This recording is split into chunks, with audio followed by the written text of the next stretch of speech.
মানুষ যখন ভালো কিছু করে তখন ভালোর প্রশংসাটা অবশ্যই করা প্রয়োজন। সেটা প্রত্যেকটা শ্রেণীর মানুষ কে কোন দল করে সেটা কোনো বিষয় না। যেমন তারেক রহমান স্যার, উনি বর্তমানে এসে ফ্যামিলি কার্ড থেকে ধরে খাল খনন থেকে ধরে আরও যে কটা উন্নয়নমূলক কাজে হাত দিয়েছে, প্রত্যেকটা কাজই প্রশংসা নিয়ে এবং প্রশংসাযোগ্য কাজ।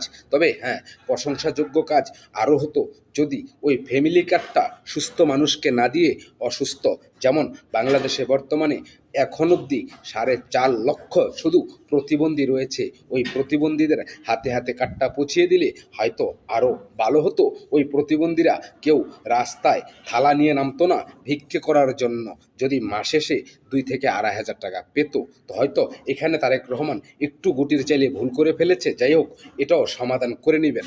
আরেকটা কথা আমরা যেটা জানি যে বাংলাদেশে প্রত্যেক বছরে বছরই বিশাল বড় অঙ্কের একটা বাজেট হয়, আর সেই বাজেটে বরাদ্দ দেওয়া হয় এই কাজ সেই কাজ সেই কাজের জন্য, কিন্তু এই কাজগুলো পরিপূর্ণ থাকে না কিংবা হয় না।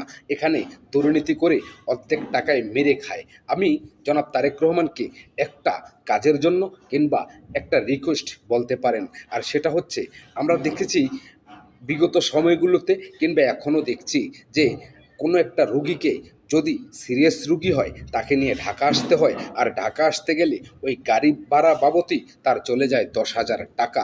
অথচ একজন অসহায় ফ্যামিলি, শ্রমিক, কৃষক কিংবা খেটে খাওয়া মানুষের পক্ষে যেটা সম্ভব না, যার টাকা আছে তার জন্য কিছুই না, গাড়ি না থাকলে হেলিকপ্টার, হেলিকপ্টার না থাকলে বিমানটাকেই বরাদ্দ করে নেয়। কিন্তু সাধারণ মানুষের কথা যদি ভাবতে যাই তাহলে ওই তারা 10,000 টাকা গাড়ি ভাড়া জোগাড় করবে দূরের থাকুক, ওই বাস ভাড়া দিয়ে 120 টাকা দিয়ে ঢাকা আসতে আসতেই ওই মাঝপথেই ওই রোগী হয় মারা যায় আর না হয় আরও বেশি সিরিয়াস হয়ে যায়। তাই আমরা চাই আমরা যে যে জেলার আছি প্রত্যেকটি জেলায় জেলায় একটা উন্নত মানের হাসপাতাল, তাও আবার সেটা হতে হবে সরকারি হাসপাতাল, আর সেখানে থাকতে হবে দেশি বিদেশি ডাক্তার, যাতে কোনো জেলার মানুষ বিশেষভাবে কোনো জেলায় গিয়ে চিকিৎসা নিতে না হয় কিংবা দুর্ভোগে না পড়তে হয়।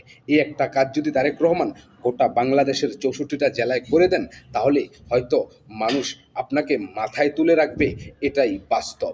আরেকটা কথা যেটা না বললেই নয়, আমাদের দেশে প্রায় একটা থানার ভিতরেই যদি হিসেব করতে যাই তাহলে টোটালে 50 থেকে 60টা শুধু প্রাইভেট হসপিটাল, যেগুলোর ভিতরে নিয়মিতই কসাই যেমন গরু জবাই করে ঠিক তেমনি জবাই করছে ওই সাধারণ মানুষকে আর রুগীকে। আর ঠিক এগুলোকে বন্ধ করে প্রত্যেকটা জেলায় জেলায় একটা করে ভালো সরকারি হসপিটাল গড়ে দেওয়া আপনার নৈতিক দায়িত্ব।